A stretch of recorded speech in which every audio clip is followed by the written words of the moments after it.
थांनाय 16 मार्च खालि रुंसारि जालांनाय दुलाराय बाथौ गौथुमनि गायसनगिरि आफादगिरि रुपनाथ बसुमतारीनि बान्द्रा एबा सारादुखौ खुंनो लाहार फाहार। चिरां जिल्ला सिंनि 1 नं बेंटल जौसिन फरायसालिनि गेवलां गेलेग्रा फोथाराव बोहैथि दाननि 11 खालार शुक्रबार अदेबानि गाबोन फुंबिलि समनिफ्राय माखासे हाबाफारिनि गेजेरजों रुंसारि रुपनाथ बसुमतारीनि सारादुखौ खुंनो लाहार फाहार। मख'नो गोनां बाथ्रादि इं 1938 मायथाइनि 9 अक्ट'बर खालि जोनोम मोननाय रुंसारि रुपनाथ बसुमतारीया सोलोंथाइ लानायखौ 315 नं नदियापारा गुदि फरायसालिनिफ्राय जागायजेनदोंमोन। उनाव बिजनी बान्दब गेजेर फरायसालि आरो सृजनग्राम सुकानि गेजेर फरायसालि, बेनि उनाव गोजौ फरायसालिखौ अभयापुरीनि अभयेश्वरी गोजौ फरायसालि आरो बङाइगावनि बिरजरा गोजौ फरायसालियाव फरायदोंमोन। बेनि उनाव कटन कलेजाव फरायनानै BA आनजाद उथ्रिखांना बेंटल गोजौ फरायसालियाव गाहाय फोरोंगिरि महरै साख्रि मावजेनो। उनाव बेंटल जौसिन फरायसालिनि गायसनगिरि गोरायुं महरैबो रुंसारि रुपनाथ बसुमतारीया बिबान लानानै साख्रि मावदोंमोन। साख्रि मावनायनि गेजेरजोंनो रुंसारि रुपनाथ बसुमतारीया समाज फोसाबनाय बिथिङाव गोबां हाबा मावबोदों। बेबादिनो बर'नि गुदि धोरोम बाथौ सिबियारिफोरखौ ज' खालामनानै मोनसे आब्रुथिनि गेजेरजों सिबिलांनाय थांखियै हाबा मावनो ओंखारबोदोंमोन आरो बिथाङानो दुलाराय बाथौ गौथुमनि गायसनगिरि आफादगिरिबो जादोंमोन। इं 2000 मायथाइनि 31 मार्च खालि साख्रिनिफ्राय आजिरा मोननाय रुंसारि रुपनाथ बसुमतारीया इं 2012 मायथाइयाव विवेकानन्द केन्द्र इन्स्टिटिउट अफ कालचारेल सन्मान आरो इं 2014 मायथाइयाव मुक्ताराम ब्रह्म बान्था मोननो हादोंमोन। रुंसारि रुपनाथ बसुमतारीया सासे गुन गोनां फोरोंगिरि जानायजों लोगोसे समाज फोसाबनाय बायदि बिथिङाव हाबा मावनायनि अनगायैबो थुनलाइ फोथारावबो गुवारै बिहोमा होबोदों। बिथांनि सोरजिलांनाय बिजाबफोरा 1 नम्बराव बायदि बिथिं, 2 नम्बर बायदि खबाम, 3 नम्बर रेगा आरो रेबगान्थि। बेनि अनगायैबो बिथाङा गोबां लिरथुम एबा बिजाब फोसावलांदों। गेदेमा बिथांनि बान्द्रा एबा सारादुखौ गाबोन खुंनो लाहार फाहार खालामनायनि सोमोन्दै सारादु खुंफुं आफादनि फारसेनिफ्राय ओरैबादि फोरमायो। गिबियावनो मिडिया नोंथांमोननिसिम जोंनि RC कमिटिनिफ्राय गोजोन हामलायथि बावहरबाय। दा जोङो जोंनि नैबे सार रुपनाथ बसुमतारीनि श्राद्ध भान्द्रा आसार खुंनायाव जोङो RCनि जानानै साफ्रोमबो जोंनि रायजो राजा साननो हनो गोरों बुद्धिजीबि बिथांमोनखौ जों खावलायहरदों। मानो होनोब्ला जोङो 11 थारिखआव जोङो गाजा गोमजायै जोङो बे फोरबोखौ खुंनो आखायाव लादों। बेनिखायनो जोङो साफ्रोमबो रायजो राजानि मदद नांगौ, हेफाजाब नांगौ। जोङो बेनिखायनो जोङो नैबे भान्द्रा आसारनि साब कमिटिनि आङो चिफ कनभेनर जानानै साफ्रोमबो रायजो राजाखौ आं खावलायहरदों बे मिडियानि गेजेरजों। मानो होनोब्ला जोङो नैबे इनभाइटेसन कार्ड प्रग्रामखौ जोङो दाब दाब गोजान गोजान जायगायाव जों फोसावहरनो हानाय जायाखै। दा जोङो जाय मोनदों मोनहैबाय, मोनैफ्रा जोङो नैबे मिडियानि गेजेरजों जों खावलायहरदों जाहाथे साफ्रोमबो रायजो राजाफ्रा जाहाथे बे प्रग्रामाव नुजाफैनानै जोंनि प्रग्रामखौ मोजाङै मोजां साक्सेसफुल खालामहोनो फैनो हायो, जों बेखौ खावलायहरनाय थाबाय। जोङो 7थानिफ्राय आरम्भ खालामनानै जोङो सानसेनि हाबाफारि लादों। जोङो फुङाव प्रेयार लानाय जादों, फुंनि 9टासो टाइमाव, आरो बेनि उनाव जोङो 10टासोनिफ्राय जोङो सावरायमेल जिरायगोन। बाहाय जोंनि BTCनि गोबां दैदेनगिरि, साननो हनो गोरों बुद्धिजीबि, साहित्य एकाडेमिनिफ्राय गोबां लिडारफोर फैगोन। दा बेनिखायनो साफ्रोमबो रायजो राजाफ्रा जाहाथे नैबे निउस चेनेलाव नुनायजों लोगोसे जाहाथे नोंथांमोनहा नुजाफैयो। दा बेखौनो आङो RCनि चिफ कनभेनर जानानै बयनिसिमबो गुरैयै खावलायहरनाय थाबाय। एसेनोसै। नैबे बेंटल हालामनि सासे गेदेमा सुबुं मुस्रि रुंसारि रुपनाथ बसुमतारीनि बिनि श्राद्धनि थाखाय बे ओनसोलनि रायजो राजाफ्रा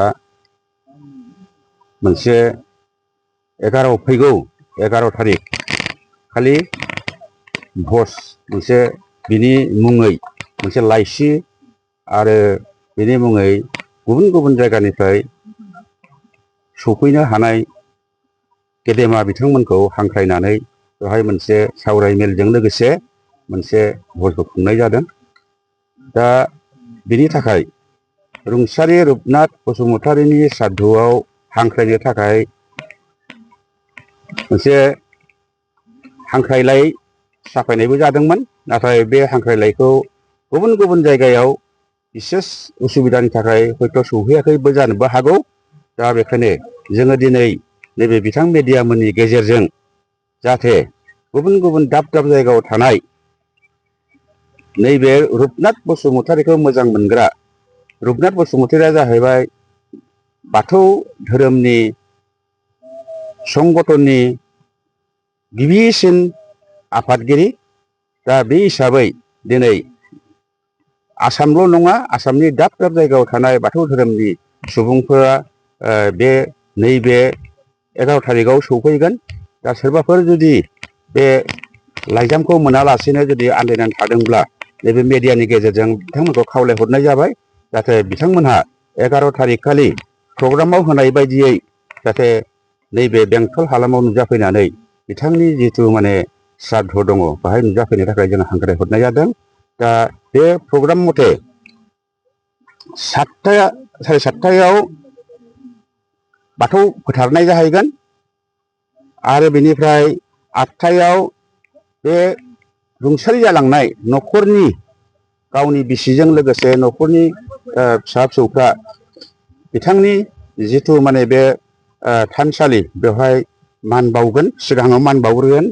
बेनिफ्राय 9टा बाजियाव जोंहा बिथांनि जिथु माने सिन, बिथाङा सासे खालि बाथौ धोरोमनिल' नङा, नैबे बेंटल हायार सेकेन्डारिनि गिबिसिन बेनो प्रिन्सिपालमोन। बेखायनो बे ओनसोलनि रायजो राजाफ्राबो गासैबो बाहाय माने धोरोमनिल' नङा, गुबुन गुबुन जाथि धोरोम गासिखौबो हांख्रायनाय जाहैदों बाहाय। दा बेखायनो 9 बाजियाव बिथांनि मुङै मोनसे मुसुखा गायसंनो सानदों। दा बे मुसुखा गायसंजेननायखौ जोंना मानगोनां जोंना बिटिआरनि CEM प्रमद बर'आ बेखौ माने बेखेवफैगोन। दा बेखायनो गासिबो रायजो राजाफोरखौ बे मुसुखा बेखेवनायावबो बाहागो लाफैनो आरो बिनि अनगायै 9:30 बाजियाव जोंना नैबे चिरां जिल्ला बाथौ गौथुमनि दैदेननायाव मोनसे बिनि फेयार जागोन। बे फेयार आरो बिनिफ्राय 10 बाजियाव मोनसे बिथांनि जिउ खौरांनि मुङै मोनसे लाइसि बहननाय जाहैदों। बे लाइसिया जाहैबाय सभिनियर मामोनलाय बिनि मुङा, लाइसिनि मुङा सभिनियर मोनसे माबानाय जाहैदों। बेनिफ्राय बेखौ बेखेवखांनायनि उनाव बेखौ बेखेवगोन जोंना लकेल EM रन्जित बसुमतारी EM बिथाङा। बेखौ बेखेवखांनायनि उनाव बेनिफ्राय 10:30 बाजियाव बिनि मेम'रिनि मुङै बिनि लिर बिदां जितु जिउ खौराङाव बेखौ लिरनाय जादों, बे जिउ खौरां बिथांनि जिउ खौरांखौ रायजो राजा बाव नुजाफैनाय गेदेमा सुबुंफोरनि गेजेराव बेखौ फरायथिनानै होगोन आरो बिनि उनाव 12 बाजियाव जानाय लोंनाय। दा जोंनि बे 11 थारिखनि जिथु प्रग्राम लानाय बे प्रग्रामा एसेनोसै।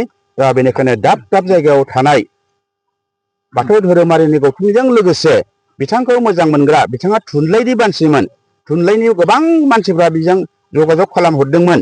दा बेफोरो जुदि नैबे 11 थारिखनि प्रग्रामखौ सोरबाफोर जुदि मिथियाखैबा नैबे मेडियानि गेजेरजों जोङो बिथांमोनखौ जोङो नैबे RC कमिटिनि जानानै जों बिथांमोनखौ हांख्रायनाय जाहैबाय।